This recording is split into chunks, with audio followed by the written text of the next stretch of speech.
All right, let's go.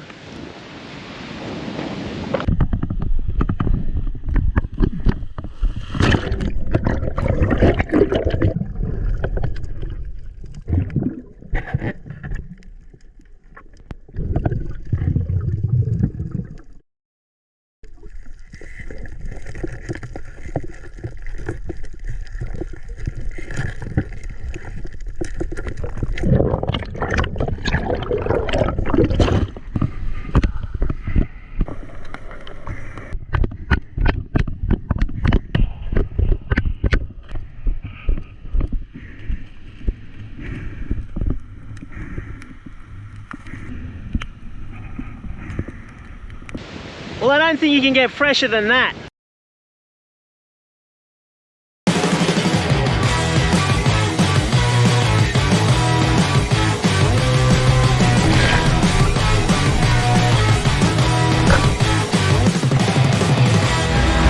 Sailing into freedom is here! Yay! I'm not a fan, guys. He killed my brother and sister. Oh. How did he do that? He spared them. That's juju. That's reprehensible behaviour. Just spinning. Just spinning. What's he doing now? Spearfishing. Ah! Now listen up, you sailing into freedom, mad bastards. The numbers are in the toilet. You need to get off your lazy butts. Like, subscribe, comment, share the videos around to your mates. Don't you make me come there and you up.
Now in previous episodes I've shown how shallow the fringing reef is. Sometimes it even sticks out of the water.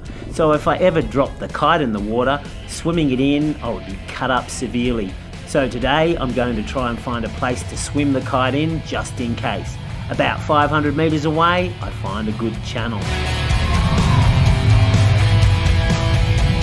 Of course, it will be really difficult to spot if I'm at eye level, you know, swimming in the water.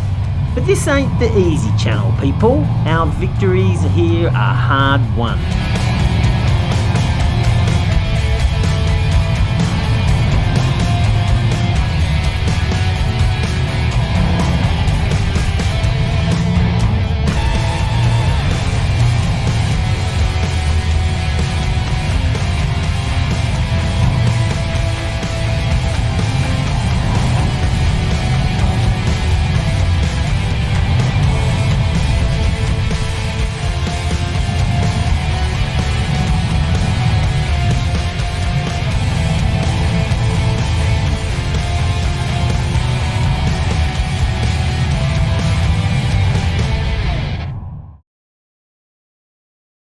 I was a beginner when I started, but I did the theory course, so I have all the theory classes. Yeah, okay. Offshore permit.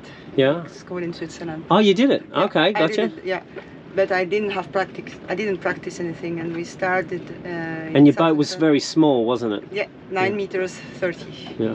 And no table inside, no spray hood, no bimini, no roller sails, no fridge. Really, really simple and really small and low in the water. Yeah. So at the beginning, I was really, really sick, completely sick. Like we had to. We started from south of France, and we were supposed to go to the. How many years ago was this? We started in 2017. Okay. Yeah. All right. And I was too bad, so we had to go back to the coast. Like we sailed for 3 days, and we went back to the coast because I was really bad. And then slowly, but I get used to it, and I was better. But I still have seasick. I take medicine all the time. Okay. But, Oh, you still take? Okay. I always take medicine, not for short distance. Our new boat is a center cockpit, so it's less, and it's bigger. It's a 38 foot now, and it moves better. And I have no fear, because if you don't have a spray hood, Yeah. no bimini, Yeah. you're low in the water, you get. I was really afraid. Yeah, was and really because afraid. you're from the mountains and you're Yeah. not used to this at all. We were crossing the Atlantic, the waves were coming, and we have waves filling up the cockpit. Yeah, yeah, wow. And the cockpit was, the water came inside, so we have to take out the water from inside, Yeah. and yeah. You had to deal with the fear, seasickness, no experience, and you still wanted to keep on going. Yeah. And when we crossed the Atlantic, we were missed, because we had lots of problems with our small sailboat. The sailboat was on the lake in Switzerland, Yeah. and my husband made the boat for ocean crossing, but the boat has no experience. My husband has experience, but the boat no. And we had lots of problems, and it took us 45 days to cross the ocean instead of 35 with a small boat like this. And we didn't have a satellite phone, so no news. And we So were people missed. were worried. Yeah, Wow. we were missed, and yeah, they were looking for us everywhere, and on Facebook was a big story, and Oh, okay, it was bugger.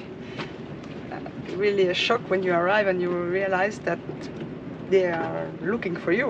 Wow. And, yeah, And have you ever thought of given up and many leaving times. the boat? Many times, I really? hit my backpack many times. You packed your bag. Yeah. Do you leave with your bag, or you just No. pack your bag and then you unpack your bag? I didn't leave. No, I packed my bag, but I left one day. I went in French Polynesia, went on a hotel, but then when I arrived there, I just needed a distance from the boat and from my husband. So Yeah. I went on a place, and she said, "Oh, it's a shame that you are not with your husband, because you have really nice room, Yeah. 360 degrees of ocean, nice, really nice place, paradise." And Yeah. I was there, and I said, "Yeah, I think it's better if he's here also. Like, I don't want to be alone in that type of place." And living on the boat is not easy for a woman. I met so many couples that they're separate, many couple that don't stay. For women, it's really difficult life. Can you tell us why? Can you give us some insight why? Well, you were scared, lack of experience, that sort of stuff. But what else is it? I mean, you can get over that, can't you? But it can be boring also, and you don't have.